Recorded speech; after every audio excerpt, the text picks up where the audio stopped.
Islam was spread by the sword.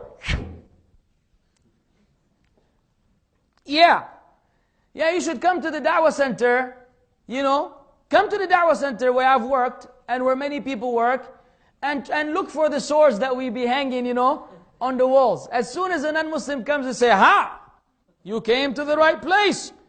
Let me see your neck. Nice one.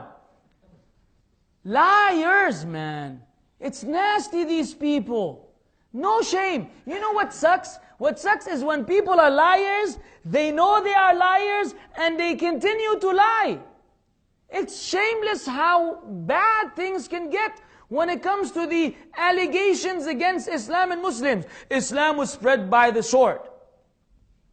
Well, I'll tell you what.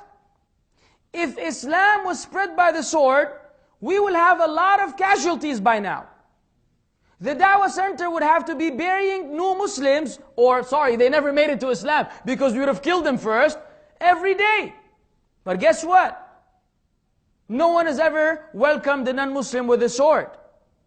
You have to differentiate between jihad and fighting in Allah's cause, which we will elaborate on extensively, don't worry, and between Islam being spread by the sword. These two are not the same, don't try to make them the same. Because the only way they trick us is by our ignorance. See, the only way they're able to actually sell this lousy product is because we ourselves don't know. And so when we don't know, we're gullible. Anything they give us, we become doubtful and we get afraid and we try to hide things and say, no, this is not true. And why? Why? If you knew, if you had sound knowledge, all you have to do is convey it to the people. If they like it, marhaba. If they don't like it, big deal. I'm sorry, your problem is with your Creator. You can tell him on the Day of Judgment, by the way, I didn't like your religion and the rulings therein. And then He will know where to put you for your choices. It's not my business to twist around my deen for your convenience. If you like it as it is, congratulations, you're the winner. If you don't like it, then it's too bad for you. But we have to say the truth all the time. Now, in regards to the idea that Islam was spread by the sword, what does that mean, spread by the sword? It means that I come to you with some weapon, because they say, okay, not sword, now using guns. They try to play with games. Say, no problem, use whatever weapon. It means that I come to say, look, you better become a Muslim, I'm going to kill you. Now, I ask any Muslim here, and I want you to answer me audibly, so they will know, at different levels, different age groups. What do we call the person in Islam who declares something with his mouth while he doesn't believe it in his heart? A hypocrite. Where does he belong in our deen? In the lowest level of the hellfire. Guess what? We don't need them. The last thing we need among our ranks is a hypocrite. The last thing. In fact, if one wanted to say, please put a sword so I can declare my shahada, we say, we don't need you. Because you will be in a worse condition after you come to Islam. You being a disbeliever is better than being a hypocrite Muslim. Because as a disbeliever, you'll be in the upper level of the hellfire. As a hypocrite, you'll be in the lowest level of the hellfire. It's not even good for you. And it's not good for us. Because you're going to confuse us. Are you with us or are you against us? So this very idea is illogical. That we were forcing the people to become Muslims. What we did was, ادعو إلى سبيل ربك بالحكمة والموعظة الحسنة وجادلهم بالتي هي أحسن. Call on to the way of your Lord with wisdom, excellent preaching and admonishment, and argue with them in a manner which is best. And that's how people entered into Islam. That's how they continue to enter into Islam. It was not done by the sword. Too bad for you. Why? Allah says, لا إكراه في الدين. This was also in the salah. There's no compulsion in the religion. قَدْ تَبَيَّنَ الرُّشْدُ مِنَ الْغَيِّ. The right path has become clear from the wrong one. Allah already made the truth and falsehood so extreme in their opposition to one another that only a super blind person, even a super blind person can see them. Even the blind person can see the variation between truth and falsehood. After that has become clear, you can't force someone to change his heart and become a Muslim with a gun, with a weapon, with a knife, with a sword. You cannot. Because the matters of the heart are with Allah. And putting a sword is not going to change your belief system. If you're afraid, you may say something to save your neck, but in your heart there's no control. No one can twist your heart to believe. They can twist your arm, but they can't twist your heart. So I don't understand where they got this from, but I will share with you some interesting information nevertheless.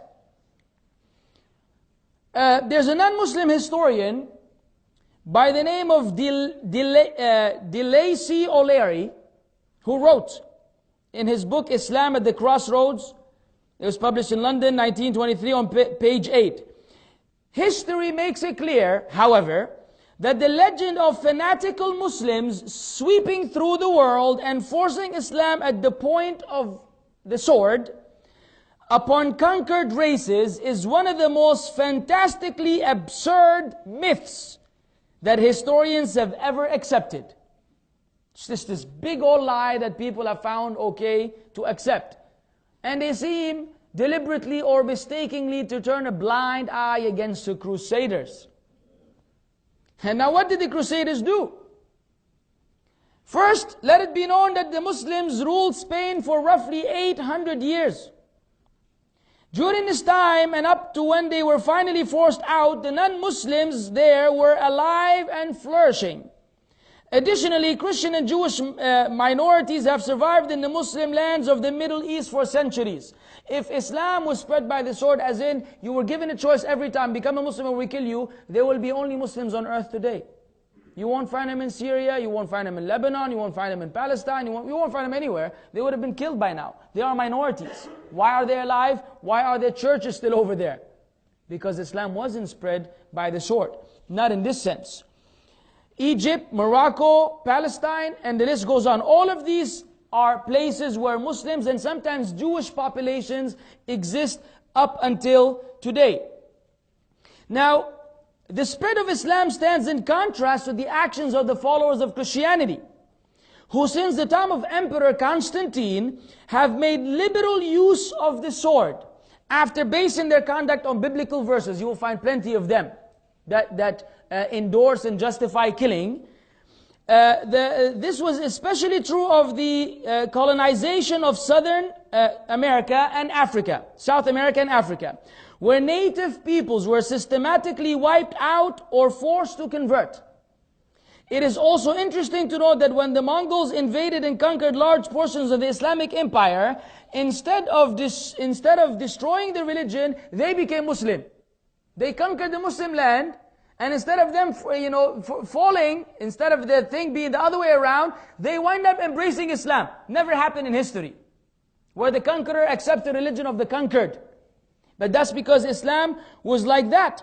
The Philippines, and the list goes on. These were Muslim countries, Crusaders. The Spaniards and others are the ones who forced Christianity upon the people. Nowadays, they still do it. But now they've become more politically correct. So they know, they have ways and they are slick in the way they do this. They still do it behind the scenes. But now, how do they do it in front of the people? They go to Muslim countries where there's poverty, they offer them food and drink, and they call them to Christianity indirectly or directly through their missionary work. So they're still doing the same thing, forcing the people to become Muslim because of their need. We didn't do that.